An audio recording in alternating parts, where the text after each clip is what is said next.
ఇక ఏ ధర్మం మీదైనా సరే ఇలాంటి అపవిత్రం ఒక చర్చి మీద జరిగిన, ఒక మస్జిద్ మీద జరిగిన దేశం అల్లకల్లోలం చేసేస్తారు, ప్రపంచం అంతా మాట్లాడతారు, గ్లోబల్ న్యూస్ అయిపోద్ది.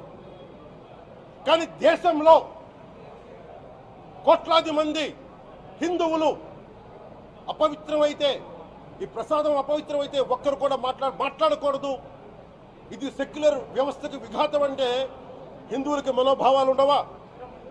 ఇది ఒక్కరు నిందించట్లా, అసలు మీరు ప్రస్తావన చేయకూడదు, ఇది తప్పు, ఇది మాట్లాడకూడదు అంటే ఎట్లా? ఇదే వేరే మతానికి మీరు అన్వయిస్తారా? నేను అన్ని మతాలని సమానంగా గౌరవించేవాడిని, ఇస్లాంని గౌరవించేవాడిని, క్రిస్టియానిటీని గౌరవించేవాళ్ళం. మేమందరం సనాతన ధర్మం అని మొత్తుకుంటున్నాం. దేనికి సనాతన ధర్మం అంటే? సనాతన ధర్మానికి ఒకరు ప్రారంభించింది కాదు. ఇది ఒక వ్యక్తి, ఒక